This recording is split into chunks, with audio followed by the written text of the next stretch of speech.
আসসালামু আলাইকুম সম্মানিত ভিউয়ার্স। যে অঙ্কটি নিয়েছি, অঙ্কে বলা হয়েছে টাকায় ৩টি এবং ৫টি দরে সমান সংখ্যক আমলকি ক্রয় করে এক ব্যক্তি টাকায় ৪টি করে আমলকি বিক্রয় করলেন। ওই ব্যক্তির শতকরা কত লাভ বা ক্ষতি হলো তা নির্ণয় করুন। এক ব্যক্তি টাকায় ৩টি এবং টাকায় ৪টি দরে সমান সংখ্যক আমলকি ক্রয় করে। ওই ব্যক্তি ৪টি করে বিক্রয় করেন, তাতে তার কত লাভ বা ক্ষতি হলো তা নির্ণয় করতে বলা হয়েছে। তা আমরা লিখব, সর্বপ্রথম লিখতে পারি ৩টির দাম ১ টাকা, অতএব একটির দাম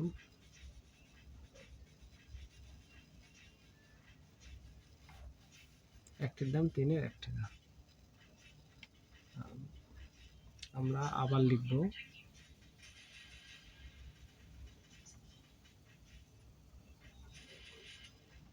পাঁচটির দাম ১ টাকা, অতএব একটির দাম ৫-এর ১ টাকা। তাহলে আমরা লিখব ১ + ১ = ২টির দাম,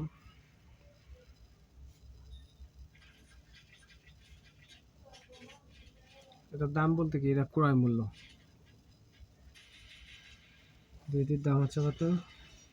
১-এর ৩ + ১-এর ৫। তাহলে আমরা এটা কি করব? এটা আমরা যোগ করে নিব। আর ভগ্নাংশের যোগ তো বলেন, নিচে হরগুলো লসাগু হয়, তাহলে ৩টা লসাগু হচ্ছে ১৫, হচ্ছে ৫, এনে হচ্ছে ৩, সমান কত হচ্ছে?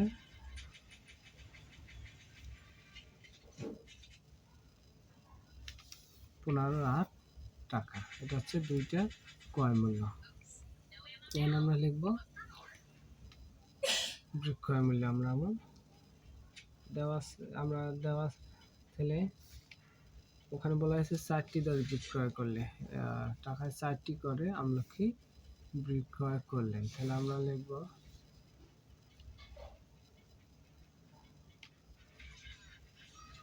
৪টি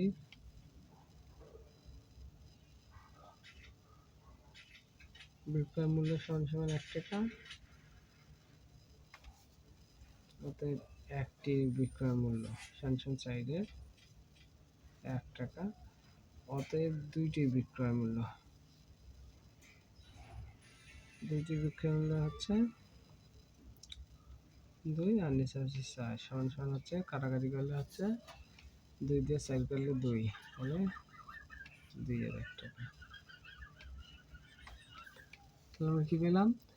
দুইটা আমলকি ক্রয় মূল্য পাইলাম ১৫,৮ টাকা, আর একটি আমলকি ক্রয় মূল্য, দুইটি আমলকি বিক্রয় মূল্য হইলাম ২-এর ১ টাকা। এখন আমরা লিখব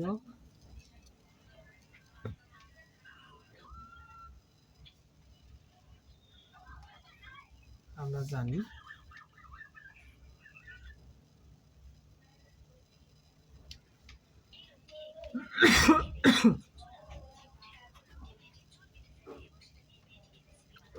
ক্ষতি সমান ক্রয় মূল্য মাইনাস বিক্রয় মূল্য।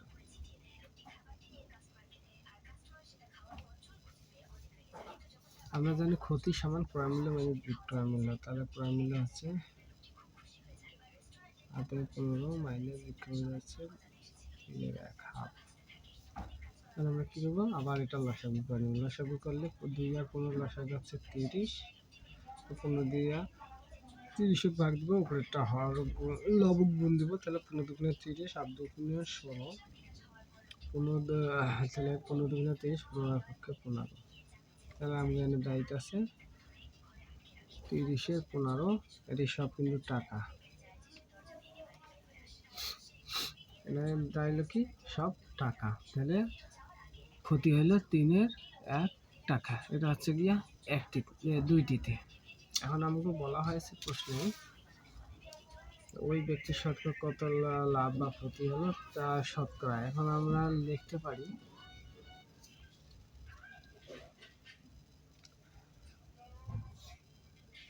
8 টাকায় ক্ষতি হয়, টাকায় ক্ষতি, যেহেতু জায়গা একটু কম আছে পেজে, তা আমরা একটু ঘন ঘন লিখতেছি। 8 টাকা ক্ষতি হয় সমান সমান 30 টাকা।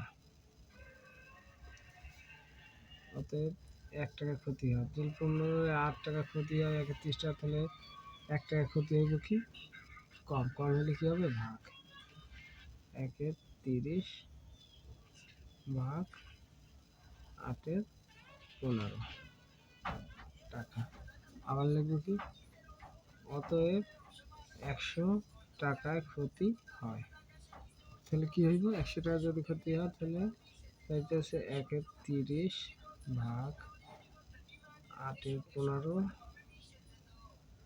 আর 100 টাকা যদি ক্ষতি হয় তাহলে 1 টাকায় ক্ষতি হয় এই টাকাটা, আর 100 টাকায় ক্ষতি হয় তাহলে বেশি, বেশি হলে কি হয় সবসময় গুণ হয়। এখন আমরা কি করবো, এইটা একটু এই অঙ্কটা এদিকে আমরা নিব। তা আমরা জানি ভগ্নাংশের যখন ভাগ চিহ্ন দেওয়া থাকে, ভাগ চিহ্নটা যখন গুণ হয় তখন নিচের সংখ্যা যায় উপরে আর উপরের সংখ্যা আসে নিচে, আর গুণ থাকলো 100। এখন আমরা কী করবো, এই কাটাকাটি করবো, এই শূন্য কাটা, এই 8টাকে আমরা যেদিকে 4 দুগুণে 8 আর এটা 5 দুগুণে 10, 2 দিয়ে কাটলাম। তাহলে আমরা কি দাঁড়াইলো, এখানে দাঁড়াইতেছে 3 4, আমরা কাটতে পারি 3 দিয়ে, 15 কাটতে পারি, 3 5 15। তাহলে আমাদের নিচে দাঁড়াইলো কত, নিচে দাঁড়াইলো 4 আর উপরে দাঁড়াইলো 5 5 25। আমরা 4 দিয়ে 25 ভাগ করি, তাহলে আমাদের দাঁড়াইতেছে 6.25। যেহেতু জায়গা নাই আর দেখাই দিলাম না, তাহলে আমাদের অ্যান্সার ওটাই। তা লাভ বা ক্ষতি হলো 6.2%। এখানে বলা হয়েছে তার শতকরা কত লাভ বা ক্ষতি হলো তার নির্ণয় করতে। আমরা আমাদের নির্ণয়ের উত্তর রয়েছে 6.25, এটাই আমাদের অ্যান্সার।